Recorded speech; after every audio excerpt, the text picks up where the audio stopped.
So if you've been following my blog and my YouTube channel for a while, you know I try to give you guys the best advice. I do. I try to look at my games. I try to share with you what works, what doesn't work. I try to talk about what I'm exploring in the moment, whether it's an experimental idea or whether it's something I've utilized to good effect. That said, I do on the tabletop in actual gameplay tend to go for a little bit too much glory. I do tend to kind of... I know better tactically a lot of times. I know it's a trap. I know if I go in there, it's going to be really interesting. But the chance for glory, the chance for tabletop immortality is something that I can't resist on there. I want my opponents to recall my name, Fritz, years from now on there.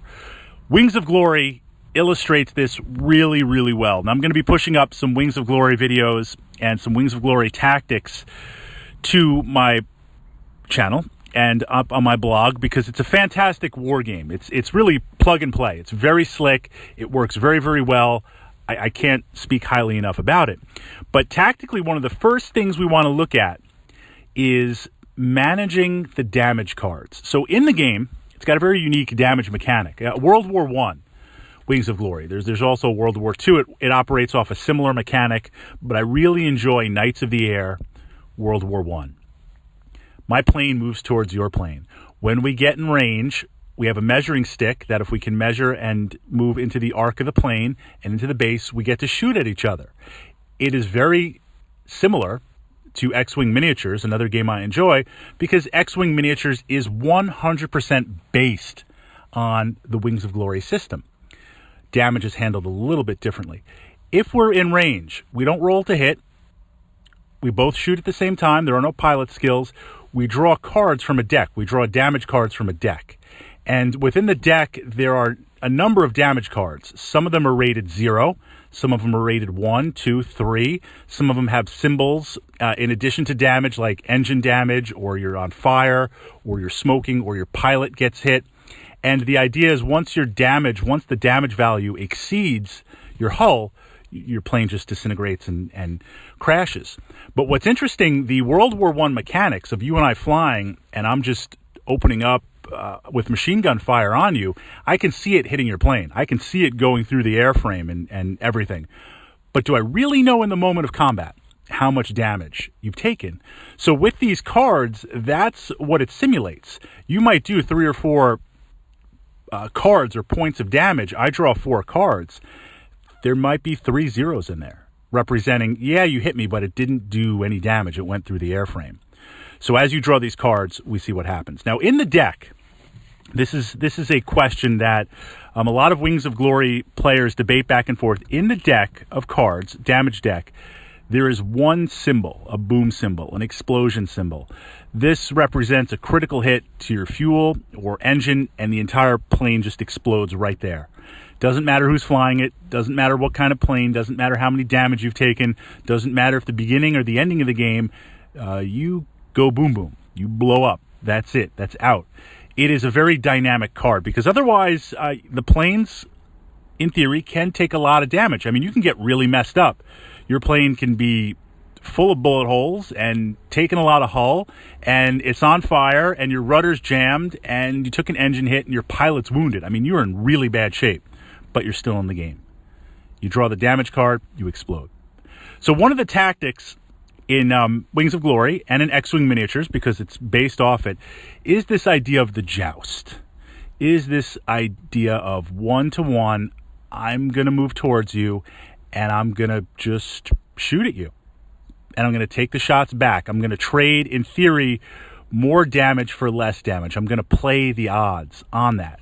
So when do you joust? When do you take the most risks and when do you minimize your risks? So at the beginning of the game, with Wings of Glory, if I can control my own glory, right?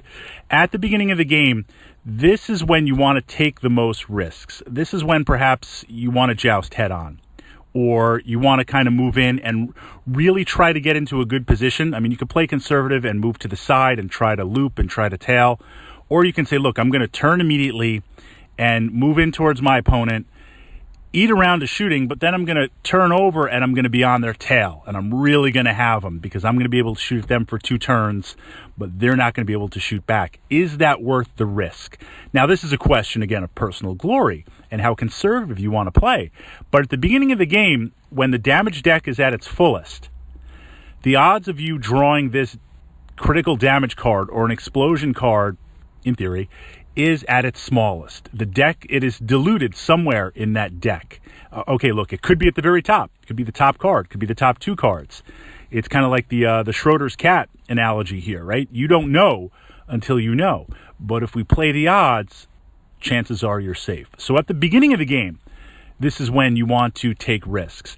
As the game continues, and how the deck goes down obviously depends. If you're flying 1 versus 1, it's going to take a while to move through that damage deck. If you're playing a lot of planes on each side, which I love for Wings of Glory, if you're playing 3, 4, 5 planes on each side, then the deck is going to get smaller very fast. If the explosion has not been drawn, or because that's the only card that you know. I know based on my opponent, if I see their planes on fire, or if they're moving a certain way, I can guess based on the movement of their plane how damaged they are, but the explosion is revealed immediately. As that deck gets diluted, and it's still in there, and now we're down to 20 cards, 15 cards, it's getting closer and closer. That is when you want to move more conservative. And then, of course, as soon as the deck is cleared, then, hey, you're good to go. You're good to play either way. Another tactical way to look at this is the idea that the more damage a plane takes, the more conservative you need to play to minimize hull damage, to minimize till you get to the point where your hull disintegrates on there, managing with personal risk. So that is kind of the first thing that I look, where I determine, am I going to joust? How am I going to play? If I want to play risky, if I can't control my own personal glory on the tabletop, a lot is going to depend for Wings of Glory where the damage deck is, how big it is, and if we're playing with that explosion. Because the rest, in theory, I could at least take for a round or 2 and then switch more conservative till the damage catches up to the other players and then move from there.